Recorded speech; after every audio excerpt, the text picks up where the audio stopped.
I'm meteorologist Robert Spetta. Not enough time to make a green screen update today, but I did want to talk about our now Typhoon Nyatoh, according to JMA. Now, this storm's out to sea, and it looks like it's going to stay that way, but its influence is being felt across the Philippines and in Japan when it's combined with our latest cold surge. So let's talk about this.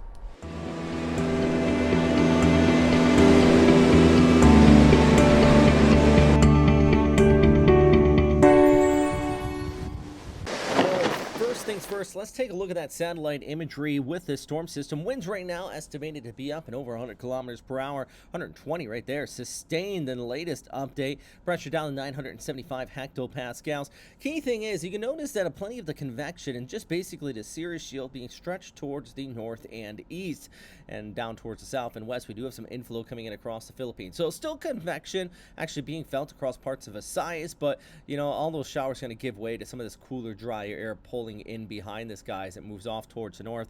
It is still expected to intensify just a bit more as we go ahead into the next 12 hours, but then start to weaken as it really just gets smashed by that shear. I mean, looking ahead into the weekend, you can just see how this cold surge just really continues to dominate, and that's just going to be influencing this thing throughout the rest of its lifespan. But pulling back towards the west into the Philippines, it's all about that northeasterly wind, the Amihan, in full force, and boy, we're going to be looking at some gusty conditions out there. I mean, we already are for all intents and purposes. The surge with that area of high pressure ridging in out of China has already been bringing record-breaking winds across parts of Japan, down through the southern Japanese islands. You've been seeing those gusty winds, and then also into the Philippines. Temperatures dropping pretty significantly over the course of the last 12 to 24 hours.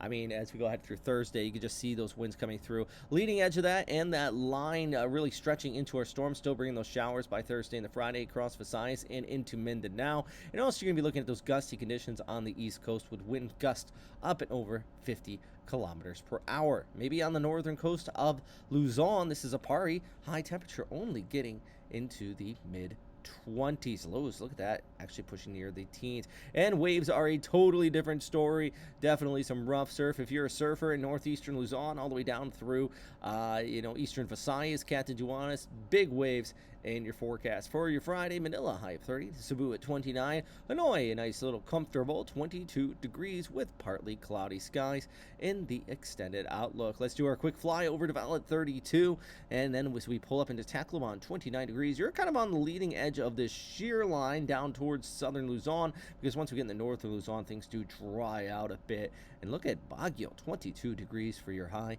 on Friday. Definitely a big drop in the higher elevations with that temperature. All right, well, I hope everybody's having a fantastic day out there today. Thank you very much for all the support on Patreon. Stay safe out there, everyone. I know temperatures are dropping, but with that even said, you just want to continue to watch this storm. I think the likelihood of this turning around and coming back out in our direction, out towards the Philippines, that is, pretty much off the table now, so we don't have to worry about that all too much. All right, have a good day.